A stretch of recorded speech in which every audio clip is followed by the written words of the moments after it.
Alright, mga kababayan, ito'y usapang politika, no? Nakikita ko lang sa artikulo na strictly confidential at ito'y naging national interest na sinasabi sa ating dating DILG Secretary Rafael Alunan. Ito'y tungkol doon sa telecommunication installation. Bagamat hindi diretsa na sinasabi niya ang tinukoy sa National Grid Corporation, pero ito mapapansin natin na ito palang National Grid Corporation na pinakamalaking power generating company ng bansa, kung saan 40% nito ay pag-aari ng State Grid Corporation of China. At ngayon naman ang 60% nito, ang mga nagmamay-ari ay mga Pilipino, kabilang na ang mga businessman tycoon na si Henry C. Jr. at Robert Cuyito Jr. Bukod dito, ang NGCP ay kasalukuyan ding sentro ng kontrobersya matapos madiscover ng Energy Regulation Commission, ERC, ang paggastos nito ng 2.4 billion para sa public relations, advertising, mga donasyon sa iba't iba't institusyon at sa COVID-19 expenses simula ng 2016 hanggang 2020. At ito yung nababanggit dito sa usapang politika, no? At matuloy ko lang, lumakas ang suspitsa ni former DILG Secretary Alunan sa usapan ng Chinese military installation matapos mabuking umano ng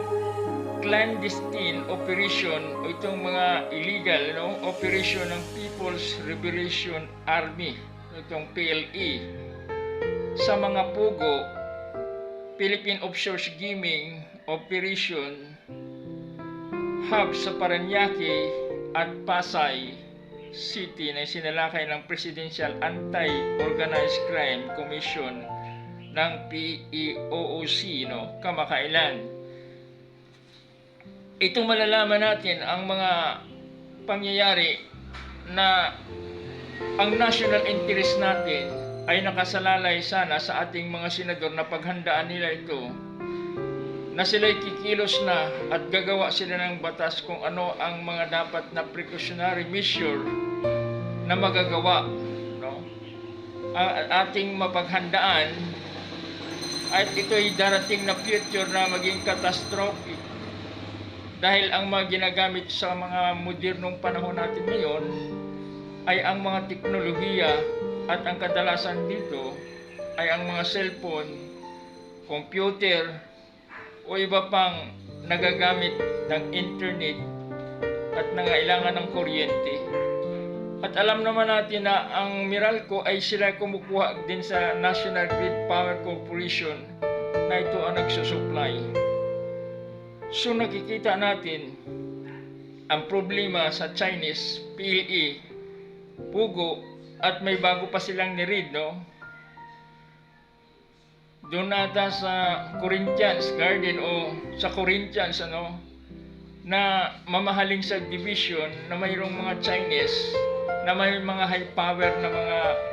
baril na ginagamit, no? At kung saan ito'y isang malaking threat sa ating national security, lalong-lalo na itong ibang mga high official natin o nasa mga sa pamahalaan ng gobyerno na pinapayagan na maraming mga baril, no? At dapat ma-check ito ng ating mga kapulisan o kaya ng ating national police. At ito naman ay tungkol naman doon sa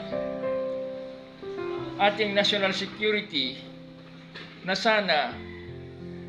ay mapaghandaan ng ating national security, ano, na kung saan ito ay hindi lamang basta-basta na isang issue na tungkol doon sa discovery na dahil ito'y confidential na sinasabi ni dating DILG Secretary Alunan, bagkos ito'y security rin sa atin lahat dahil alam naman natin kung ano ang pangamba at panganib na darating pag ma-shutdown ang ating power electric company sa panahon na nagkaroon ng pangailangan. So ito lamang mapansin ng ating mga senador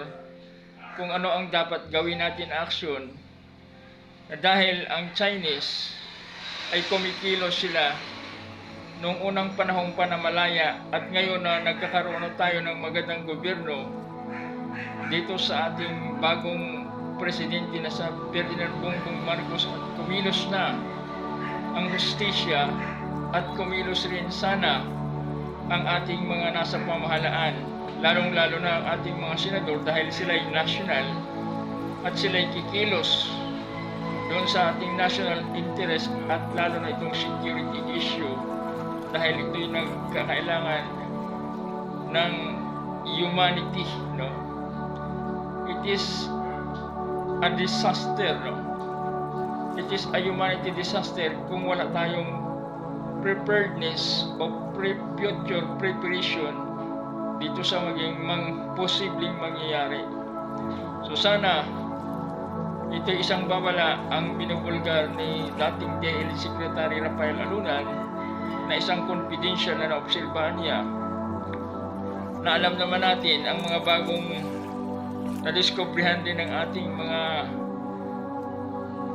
NBI, ating PNP, yung pagka-read ng mga bagong nahuli sa Pogo workers na mayroon na silang sariling Filipino identity o nakakuha sila ng PSE password, at ito isang malaking insulto na kung saan naging Pilipino ang mga banyaga at mga PLA pa, People's Liberation Army ng Chinese, na kung saan mayroon tayong West Philippine Sea Dispute at pinaka-controversial